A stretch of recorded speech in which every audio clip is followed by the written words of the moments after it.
Eder. Mek. Pallister. Caso Liliana Resinovic. I legali di Visintin valutano il ricorso in Cassazione. Sotto accusa un presunto trattamento unidirezionale nei confronti del marito. Trieste. Proseguono senza sosta gli sviluppi sul giallo di Liliana Resinovic. La donna triestina, scomparsa il 14 dicembre 2021, è ritrovata cadavere dopo 22 giorni. Il 5 gennaio 2022, all'interno dei sacchi della spazzatura nei pressi dell'ex ospedale psichiatrico di San Giovanni. Oggi al centro della vicenda giudiziaria si trova il marito della vittima, Sebastiano Visintin, unico indagato per omicidio, la cui difesa ha recentemente annunciato l'intenzione di impugnare l'ordinanza del giudice per le indagini preliminari, Flavia Mangione. Quest'ultima ha infatti respinto la richiesta della difesa di estendere l'incidente probatorio anche ad altri aspetti medico-legali, limitandosi all'accoglimento di quelli ritenuti essenziali ai fini processuali. In particolare, i difensori di Visintin hanno contestato la decisione del GIP di restringere il perimetro dell'incidente probatorio, escludendo temi cruciali come il tempo del decesso, l'eventuale ingestione di sostanze tossiche e altri elementi considerati fondamentali per una ricostruzione completa della dinamica dei fatti. Secondo la difesa, questi elementi sono indispensabili anche alla luce di perizie già agli atti, come quelle redatte dalla consulente di parte Flavia Magni, che ha avanzato dubbi fondati sulla compatibilità tra le lesioni presenti sul corpo e una presunta caduta accidentale. Ipotesi da sempre ritenuta non credibile dai familiari della vittima. È proprio su questo fronte che si sta giocando un nuovo scontro legale.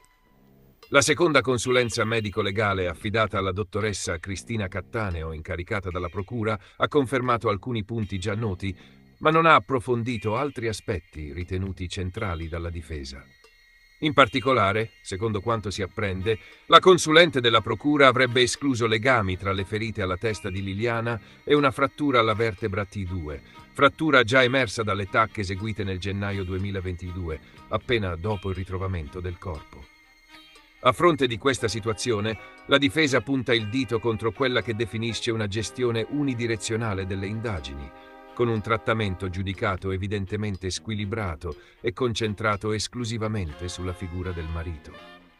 È evidente il trattamento unidirezionale nei confronti del marito di Liliana, affermano i legali, lamentando una sorta di pregiudizio investigativo che avrebbe limitato l'esplorazione di piste alternative, comprese quelle che conducono a persone che hanno avuto contatti recenti retti con la vittima nelle sue ultime ore di vita.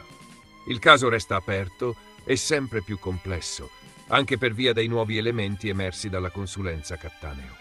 Tra le sue conclusioni si sottolinea che non è possibile stabilire con certezza se Liliana fosse viva o meno nel momento in cui la lesione alla vertebra si è prodotta.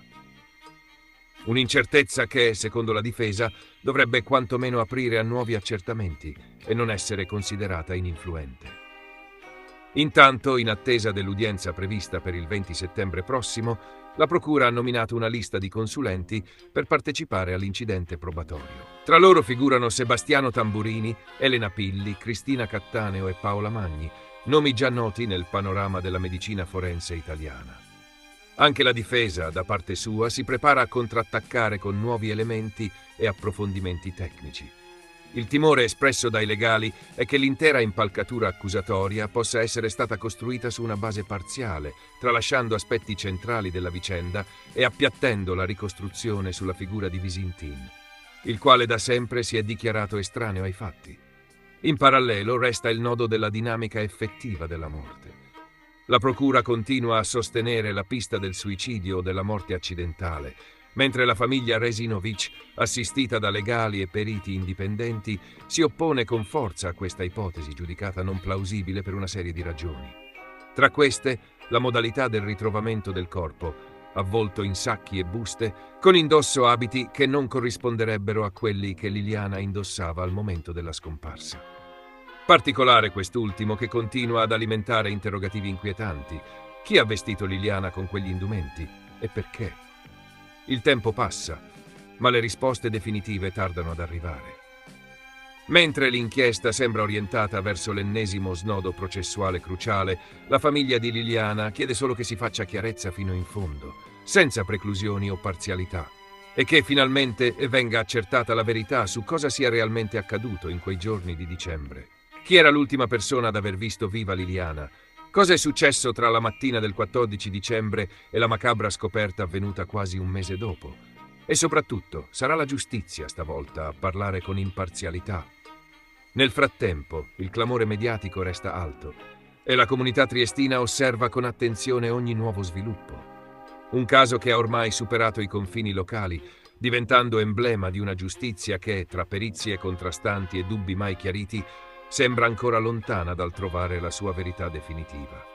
Ehi, non dimenticare di iscriverti a questo canale.